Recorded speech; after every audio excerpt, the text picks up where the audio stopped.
Hey guys, welcome back to my channel. So today I want to go ahead and start talking about sinking funds in 2021. Today I just woke up like motivated to start looking on how I want 2021 to look like. And the one thing that really stuck out to me that I felt like I was not very intentional about, or I wasn't very constructive on, was my sinking funds. So now that I saw it so like in my face on Instagram and on YouTube, I was like, you know what, I really think I should start making a plan for what is it that I'm expecting my sinking funds to be and what that timeline looks in 2021. So today I'm gonna go ahead and start setting up my 2021 budget planner. If you guys saw my haul prior to this, you guys know that this is going to be my new cover for 2021, and this is going to be my new budget planner. Let's get right into it. If you guys don't know, this is an Erin Condren 7x9 monthly planner. I love using this strictly for my budgeting needs. I've loved this system for a long time, and it's gonna come with me in 2021 as well. I also would like to say that these are always gonna be my favorite kind of tools. I always do get questions asked about like, what is it that I'm using to write and to do all of this, and it's just basically a Pilot Juice pen in 0.38, a Clina Energel in 0.3, and then a Fox and Pip ruler, whether it's in this nice glitter or this hollow. So those are usually the main items that I use, and then of course my stickers from my sticker shop. So now that I have that out of the way, I'm going to go ahead and just start with my 2021 sinking fund setup. Now, I'm gonna preface this video by saying I'm no financial expert. I just want to show you guys what is it that I'm intentionally saving up for, what that's gonna look like for my personal finances. And also, if you hear any construction work or any maintenance work going on, my landlord is having stuff done around the building, so if you hear any extra noise, also just don't mind that. So anyway, let's get right into this budget planner. So right here, I ended up creating stickers that really resonated with me of what I want my 2021 budget planner to have in it. And the first one, of course, is my 2021 sinking funds. These are now available on my sticker shop. I created these actually today just because I was so riled up with like sinking funds and everything. So right here is where I kind of just want to go ahead and lay out my sinking funds for 2021 and how I want that to look. Now, these are the stickers I'll be using. If you guys don't know, I am a sticker planner for my budgeting needs. I create stickers and I create budget layouts that work for me and my personal needs.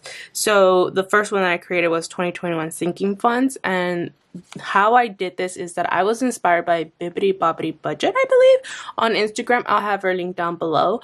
She was showing her Moleskine planner of how she set up her budget plan for 2021, and I took inspiration from that. So then I went ahead and really started digging into what I want my sinking funds to look. So I have sinking funds name, the goal amount that I'm trying to reach, the savings period, and the monthly contribution. So I'm going to go ahead and lay these down for you, and I'm going to use Rose's washi for the month of January. And I'm going to go ahead and just set this down, and let me go ahead and zoom you in.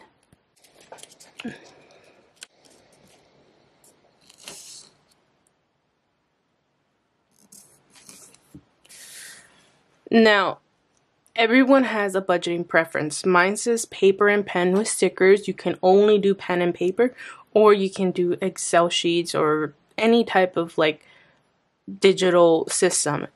This is just me showing you how I like to do my budget. And yeah, so I'm gonna go ahead and take my 2021 sinking funds here, put it right there. That's stickers for deco. And then we're going to get to the breakdown of how I want this to look for the entire year of 2021. So I'm going to go ahead and put all the categories I want to save in this year, the goal amounts I'm trying to reach, and when I'm going to be saving for these and how that's going to look in my paycheck or my monthly budgets. So I decided that I'm gonna do, let me count, it looks like I'm willing to do 6 sinking funds for the entire year, and this is what I've considered necessary or something that I've reflected in my 2020 budget that I feel like I should be more prepared for, and I'm gonna put that into a sinking fund category, so when those times kind of hit, I know exactly how much is it that I want to spend and to be prepared. Now, I don't actually have these in a particular order, but looking at my breakdown that I have on my phone here on the side, I want to go ahead and try to put them in a category from starting point to an end point of like a transition of like, you know, when I will start like savings period and on like a savings period timeline. So from the first one, it's always gonna be car maintenance. It's gonna be medical, and I like to call those co-pays as well. And these are basically like always ongoing amounts. Like this is something that I've always saved for every single month just because it's an ongoing like transaction type of deal where like if something happens, I spend it, but I keep adding to it. But if I do hit a goal amount, I'll write it right here. So for car maintenance, my main goal is to have $450. And this is always going to be ongoing. Like from the moment each month starts, I'm going to just have it there. Now, a monthly contribution that I want to throw at this, that I think is, you know, a good amount is $40. Now, my thought process with car maintenance is that I want it to at least cover 2 to 3 oil changes. In case of flat tires, the maximum of 2, I'm hoping. I'm thinking about maintenance within the car and everything that kind of involves what I went through in 2021, which when I add up in my like categories or like my budget that I did on the side, it looked like about $450 was the correct amount that I would want to reach that cap at. So that is what I'm capping that budget at. As for medical co-pays, the max that I've seen in 2020 hit is a maximum of $250. So I want to cap my medical co-pays at $300. And that is always going to be an ongoing thing because medical co-payments always happen, and you know, I don't find it the most necessary all the time because sometimes with like, you know, telecommunications, it's just been going for free right now. So I'm thinking $25 is a perfect amount to save, because that would usually just cover a medical copay or a $10 prescription that I usually get. So that is how I'm looking that up. Now I want to get into like the chronological order of how I want things to be set up. So first I want, and this is not going to be necessary for everybody, but something I did notice in my budget this year and last year is that I was never ready for the Nordstrom sale. Now this ties in to clothing. So each year I usually just shop the Nordstrom sale to buy my clothing. I buy like 6 pairs of pants and like 5 shirts for all I know, and that is what, you know, is my clothing budget for the entire year. However, I never save up for it until I see that the sale is coming up a week later. So I'm just like, oh, let me just throw some money out of here, but it's never budgeted for. So this year I kind of do want to be set in stone for this sale, especially since it's large amounts that I usually spend during this sale, because it's like a one-time like shopping spree that I have. And for that, I want to go ahead and have a targeted amount saved of $400. Now this can be clothing, could be beauty, can be home, because it's just an encompass of everything at a discounted rate, and I really do love shopping that sale. So I'm gonna go have a targeted amount goal for $400, and I want to go ahead and start that as soon as January, and I'm gonna go ahead and base it off of when the sale happens, which is June through July. So I'm gonna go ahead and put like an end date of July. So that is when that savings is gonna stop.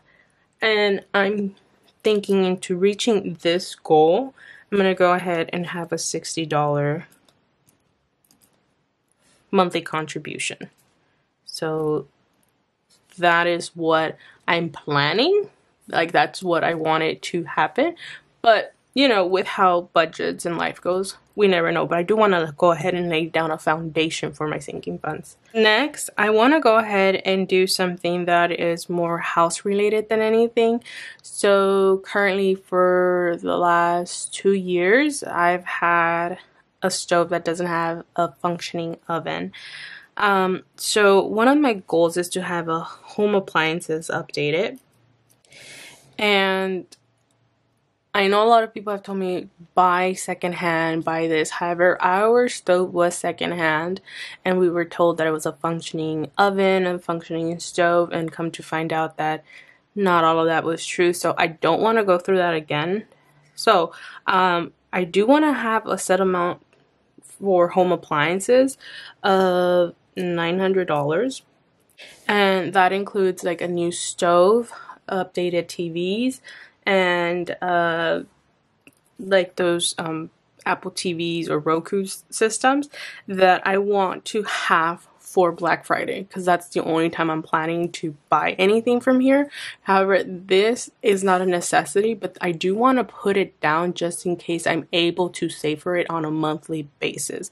So for this one, I want this to be from January to a November savings goal. And it looks like if I wanted to reach that goal, it would be an $80 contribution. However, if I can get Bae on board with this, I would cut that in half for my end, so we can both reach this goal together, because I know he's been wanting to update our TVs. He's been wanting to make sure that, you know, we get an oven so I can cook for Thanksgiving. So that's the thought process behind that. Not a necessity, but I do want to put it down just in case we're able to go ahead and contribute to that. Next, I have my car registration. So I usually try to think about my car registration being in car maintenance. However, I found that most of the time when my car registration is coming to a closing date, my cart maintenance has been like kind of depleted by then, because like a whole year has passed. So I'm setting a goal amount to save for $260. And this one I would start it in June, and it would go to October, because that's where my registration expires and has to renew. And looking at how my car registration went this year of $243, and how it usually goes up every year, I'm going to go ahead and just set amount of $260 for the goal amount, and then a contribution of $52 monthly. So that's what I'm hoping that creates. Next, I have Christmas. So Christmas usually starts happening mid-year.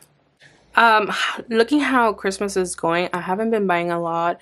I haven't been really in the Christmas spirit so much, and a lot of my family, my immediate family, we're taking like a back burner on how we're handling Christmas. Like, you know, we're just staying at home, avoiding, you know, being together and all, just for, you know, sake of my parents' health and all that. So I am going to keep this savings goal as $600. If you guys haven't seen that budget, I'll link it up right here. And I'm going to start this in June, and it will run all the way to December if it need be. And I'm looking at just $100 a month for that. When that starts, is like what I did this year. I was doing $130 because I started in July, but I want to cut that back to $100 by starting in June. So hopefully that works out pretty great, because I always do this one regardless of the situation. And then my last sinking fund that I want to do for the year is my AAA membership. This one always catches me off guard because it's an automatic, just one-time yearly membership. And usually when it happens, it's in December. And I'm so like tied up with like the holidays and, you know, budgets and, you know, seeing how everything is going, that I kind of forget that I have some subscriptions that I really need to pay. So this year I'm going to be prepared. And I'm thinking since this year was like $82 and it looks like it always kind of like goes up by like $2 each year, I'm going to go ahead and just budget out $84 for this. And I'm going to start saving for this for September. And it's going to go all the way to December. And I'm looking like about a $21 contribution from there on. So that's what my sinking funds look like for 2021. This is what I've analyzed this year and the year before that. This one was a big realization that I really do, and I'm always unprepared, and I always put myself like in a pinch because I always want to cash flow it. So I'm gonna make sure this year I do that.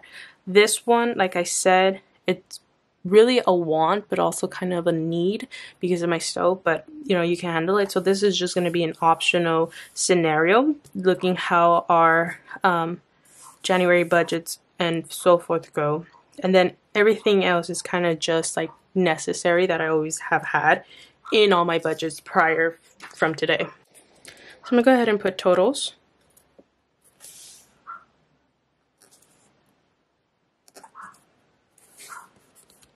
So now that I have that done, I'm going to go ahead and add this up for you guys. So for the entire year of 2021, I'm planning on saving $2,994. So about $3,000 is what I want to save for the entire year at different time periods. So I'm going to go ahead and add that, put that here. So $2,994 is looking like my sinking funds goal to save. Now, since these are all going to be at different times, I won't have these like all clumped together except for like ongoing ones, which is card maintenance and co-pays. So from time to time, I'll have like this amount to save, and then it'll go away, and then it'll fluctuate in and out.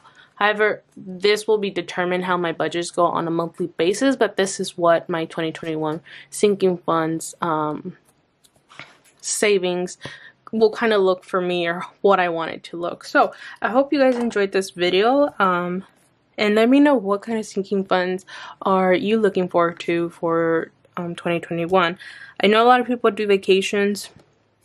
Looking how the pandemic is going, I'm not really interested in that, and if it does happen, it'll be cash flowed with that month's budget, I'm hoping, or my personal savings.